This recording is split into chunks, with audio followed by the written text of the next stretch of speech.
Hello साथियों, आप सभी का अपने चैनल पर स्वागत करते हैं। तो आज का जो मेरा टॉपिक है वह मध्यकालीन भारत का इतिहास। तो भारत पर मुस्लिम आक्रमण के बारे में देखेंगे। भारत पर आक्रमण करने वाले प्रथम मुस्लिम आक्रमणकारी मूलतः कहाँ के निवासी थे? तो ये अरब के निवासी थे। वर्ष 1711 में भारत पर सर्वप्रथम मुस्लिम आक्रमण किसके नेतृत्व में किया गया था? तो यह किया गया था उबैदुल्लाह के नेतृत्व में। वर्ष 1712 में मोहम्मद बिन कासिम ने सिंध के राजा दाहिर को पराजित कर ठट्टा के समीप स्थित देवल बंदरगाह को अपने अधिकार में ले लिया था। 712 में मोहम्मद बिन कासिम ने सिंध के राजा दाहिर को पराजित कर ठट्टा के समीप स्थित देवल बंदरगाह को अपने अधिकार में ले लिया। सिंध के क्षेत्र में मोहम्मद बिन कासिम ने अंतिम विजय किस नगर में प्राप्त की? तो मुल्तान स्वर्ण नगरी में। भारत में जजिया कर लगाने वाला प्रथम शासक कौन था? तो मोहम्मद बिन कासिम। सिंध क्षेत्र में अरबों द्वारा किसका प्रचलन प्रारंभ किया गया था? ऊँट पालन तथा खजूर की खेती। अरबों के पश्चात भारत में किन विदेशी आक्रमणकारियों का आगमन हुआ? तो तुर्कों का आगमन हुआ। तुर्की में गजनवी वंश की स्थापना किसके द्वारा की गई? तो अल्पतगिन गजनी के द्वारा। भारत पर प्रथम तुर्की आक्रमण किसके द्वारा किया गया? तो सुबुक्तगिन गजनी के द्वारा। वर्ष 712 में भारत पर सर्वप्रथम सफल मुस्लिम आक्रमण करने वाला कौन था? तो मोहम्मद बिन कासिम। सुबुक्तगिन गजनी ने अपने आक्रमण के दौरान पश्चिमोत्तर भारत के किस हिंदू शासक शाही को पराजित किया था? तो जयपाल को। मोहम्मद गजनी द्वारा वर्ष 1025 में सोमनाथ मंदिर पर किए गए आक्रमण के दौरान गुजरात का शासक कौन था? तो भीम प्रथम था। महमूद गजनी ने भारत पर 1000 से लेकर 1027 ईस्वी की मध्य 17 बार आक्रमण किया। इसमें आक्रमण का मुख्य उद्देश्य भारत की धन संपदा को लूटना था, न कि साम्राज्य की स्थापना करना। मोहम्मद गजनवी के साथ भारत आने वाले प्रसिद्ध इतिहासकार कौन थे? तो अल बरून थे।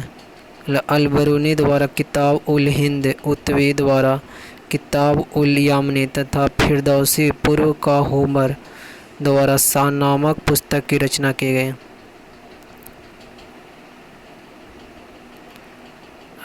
मोहम्मद गजनी के पश्चात मोहम्मद गौरी द्वारा भारत पर प्रथम आक्रमण किस वर्ष हुआ?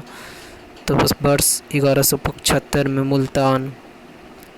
मोहम्मद गौरी को वर्ष 1178 में अहिलवाड़ा पाटन पर आक्रमण करने के दौरान किसके द्वारा पराजित किया गया? तो भीम द्वितीय के दो मूलराज के द्वारा। तराइन का प्रथम एवं द्वितीय युद्ध किनके मध्य लड़ा गया? तो मोहम्मद गौरी तथा पृथ्वीराज द्वितीय के बीच। तराइन का युद्ध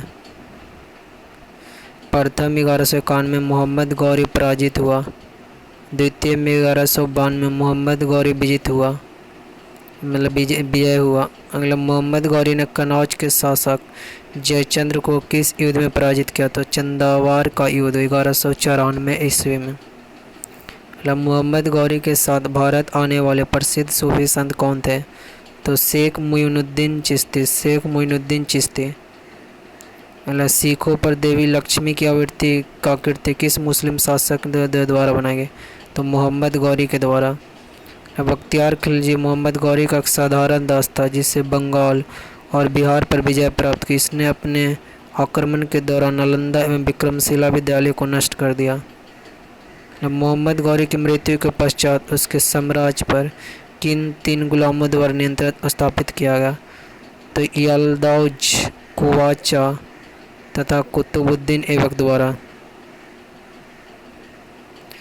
भारतीय जनता के लिए हिंदू शब्द का सर्वप्रथम प्रयोग अरबों द्वारा किया गया था। आगे गुलाम वंश 1206 से लेकर 1290 ईस्वी तक। गुलाम वंश की स्थापना किसके द्वारा की गई? तो कुतुबुद्दीन ऐबक के द्वारा। 25 जून 1206 कुतुबुद्दीन ऐबक का राज्याभिषेक किस स्थान पर किया गया? तो लाहौर पर। कुतुबुद्दीन ऐबक ने अपने साम्राज्य की राजधानी किससे घोषित किया? तो लाहौर को। भारत में तुर्की राज्य का संस्थापक कुतुबुद्दीन ऐबक को माना जाता है। कुतुबुद्दीन ऐबक ने कभी सुल्तान की उपाधि धारण नहीं की, इसने केवल मलिक और सिपह सालार का पद धारण किया। कुतुबुद्दीन ऐबक को उदारता तथा अत्यधिक दान देने के लिए कौन सी उपाधि दी गई? तो लाख बख्श। अत्यंत सुरीली आवाज़ में कुरान पढ़ने के कारण ऐबक को किस उपाधि से नवाजा गया? तो कुरान खावा। भारत की प्रथम मस्जिद कुब्बत उल इस्लाम की स्थापना किसके द्वारा की गई? तो कुतुबुद्दीन ऐबक के द्वारा। कुतुबुद्दीन ऐबक ने सूफी संत ख्वाजा कुतुबुद्दीन बख्तियार काकी के नाम पर कुतुब मीनार का निर्माण कराया। कुतुबुद्दीन ऐबक की मृत्यु कब हुई? तो वर्ष 1210 में चौगान खेलते समय घोड़े से गिर जाने के कारण। कुतुबुद्दीन ऐबक की मृत्यु के पश्चात उसके पुत्र आराम शाह को अपदस्थत कर गुलाम वंश का अगला शासक कौन बना? इल्तुतमिश। इल्तुतमिश सुल्तान बनने से पूर्व किस प्रांत का सूबेदार था? तो बदायूं।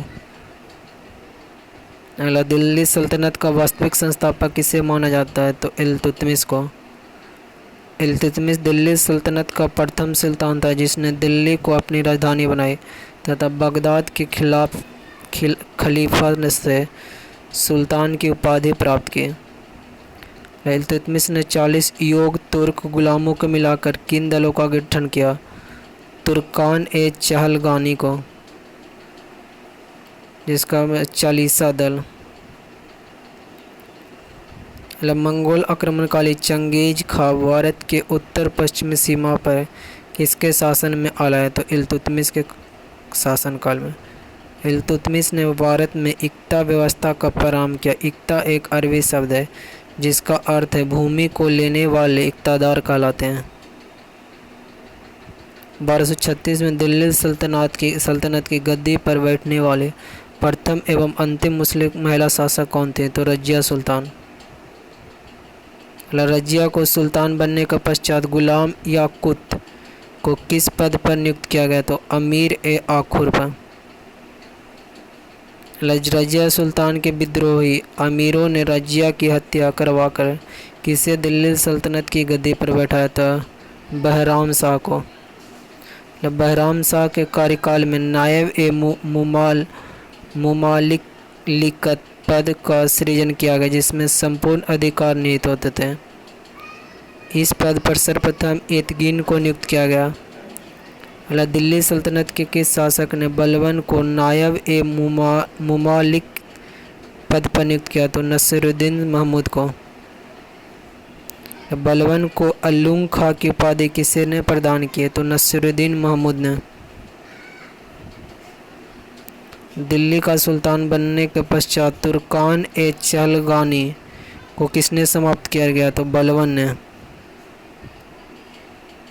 अगले, अपने विरोधियों के प्रति कठोर लाव एवं रक्त की नीति का पालन करने वाला सुल्तान कौन था? तो बलबन है।